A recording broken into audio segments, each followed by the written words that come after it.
Está conmigo y voy a compartir varias cosas porque ahí viene un congreso muy interesante.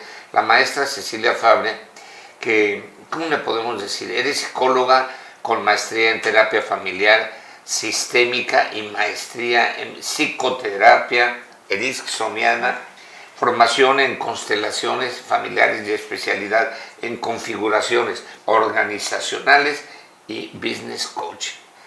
¿A qué se le llama eso? Primero viene un congreso que va a ser del 20 al 23 de noviembre. Sí, ¿De hipnoterapia? de hipnoterapia. Okay. Porque fíjate, Oscar, bueno, aprovecho para agradecerte muchísimo la invitación a tu programa. Creo que es bien importante para Cancún que podamos traer este tipo de congresos y que podamos promoverlos, porque es lo nuevo que hay en salud. Estamos trayendo a los mejores ponentes de hipnosis en Francia y a los mejores que hay en México también.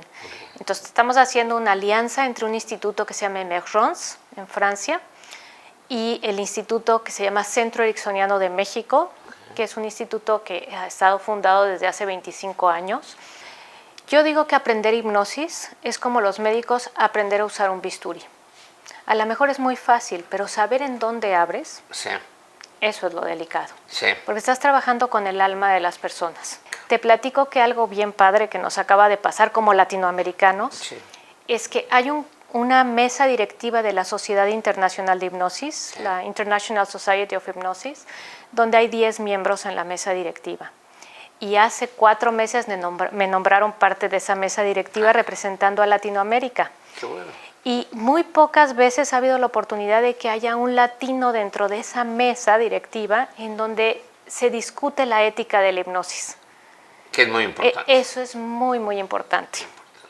Y lo de ericksoniana, ¿por qué? Te platico que uno de los más modernos hipnólogos es el doctor Milton Erickson. Él es americano, falleció en 1980, pero él sentó las bases de la nueva hipnosis, de la hipnosis moderna. Y te voy a decir un poquito las diferencias. Este hombre, desde muy chiquito, tuvo muchos problemas en la escuela, porque era disléxico, daltónico, bueno, le costaba mucho trabajo todo. Sí. Y lo único que hacía bien era hacer deportes. Y como a los 17 años, un poquito antes de cumplir 17 años, le da un ataque de polio. Y queda totalmente paralizado. Entonces, lo único que podía hacer, que era moverse y moverse bien, ya no lo podía hacer. Qué tristeza, ¿no? Pero estando en ese estado, él dice que eso fue un regalo, porque ahí es como descubre la hipnosis. Y, por ejemplo, recordaba que le encantaba hacer bicicleta. Le gustaba mucho la bicicleta y la canoa. Y cerraba los ojos y se ponía a imaginar su bicicleta y se imaginaba cómo iba a la montaña con su backpack. Subía toda la montaña y llegando arriba sacaba su sándwich. Y luego en la tarde regresaba y empezaba a bajar, ¿no?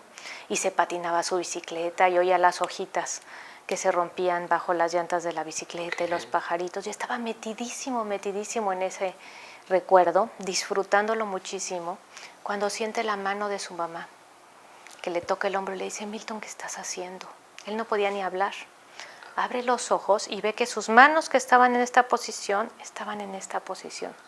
Y en ese momento se le caen las manos otra vez. ¿Estaba en la bicicleta? Estaba frenando la bicicleta. ¿Sí? Y entonces él empezó a darse cuenta que si recordaba con mucho detalle, pero no solo era recordarlo conscientemente, era volverlo a vivir como si estuviera sucediendo. Es parte del el cuerpo recordaba. Así es, recordaba los movimientos. Sí. Y entonces él empezó a jugar con su imaginación y a meterse profundamente en esos recuerdos. Quiere decir, no solamente racionalmente, sino realmente a vivirlos, a sentirlos, a percibir la emoción, la sensación. Desde tomar una cuchara, por ejemplo, recordar el movimiento, la temperatura de la cuchara, y poquito a poco sus dedos empezaban a tener pequeños movimientos que le permitían ya agarrar su cuchara. Y él tenía un sueño, él quería ser médico. Entonces, cuando él empezó a hablar, le dijo a su mamá: cuando yo me levante de aquí, me voy a ir a la universidad. Todo el mundo le daba el avión y decían que no. Los amigos lo iban a visitar y para darle ánimos le decían, por ejemplo, cuando te levantes nos vamos a ir a hacer un viaje en canoa. ¿Sí? Y él estaba entusiasmadísimo con el viaje en canoa con sus amigos. Y él realmente dijo: voy a hacer ese viaje en canoa. Y el día que se levantó con muletas, dijo, me voy a la canoa. ¿Y cuántos amigos crees que se quedaron con él? Ni uno. Todo el mundo se asustó y dijo, ¿cómo nos vamos a ir contigo en muletas? Ajá. Y ese es el principio en donde él empezó a escribir sus libros sobre la hipnosis. Escribió un diario. Se levantó, su mamá lo apoyó, le dio algo de víveres y se fue en la canoa 3 meses. Regresó como si hubiera ido al gym, musculoso, pudiendo caminar, y se fue a la universidad. Pero ¿qué pasó durante ese viaje en la canoa? Descubrió muchísimas cosas. Ya iba con la cosa de que en la imaginación, si él imaginaba cosas, su cuerpo respondía. De repente se cansaba de remar y pasaba alguien en una balsa, lo veían, y cuando veían que no podía caminar, pues lo remolcaban, le daban algo de comer, lo llevaban a su casa. Y él se ponía a platicarle su historia a la gente.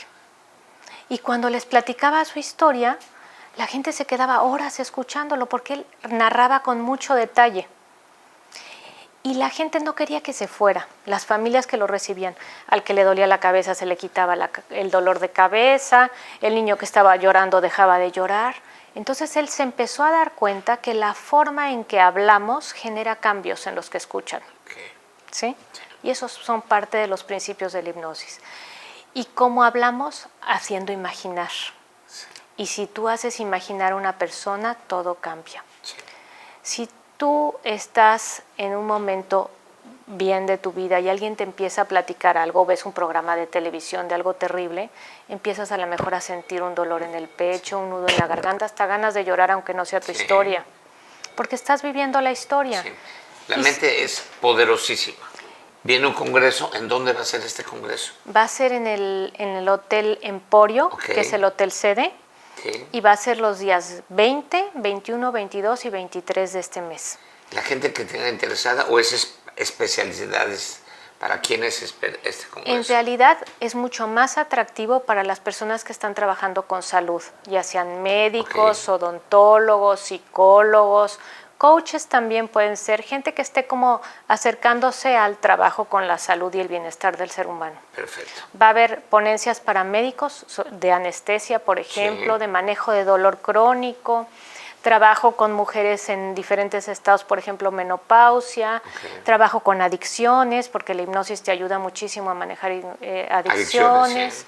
Yo personalmente voy a dar toda una presentación de un trabajo para bajar de peso y mantenerte delgado. Hay muchísimos temas, el programa está amplio y lo pueden consultar en la web también. Maestra, gracias por estar aquí. Muchas gracias por la invitación y ojalá y te veamos por ahí en el congreso. Me dará mucho gusto darle claro una que vuelta. sí, echar un ojito a las ponencias que te puedan interesar. Me dará mucho gusto poder acompañarnos. Que sigas actualizando tu conocimiento.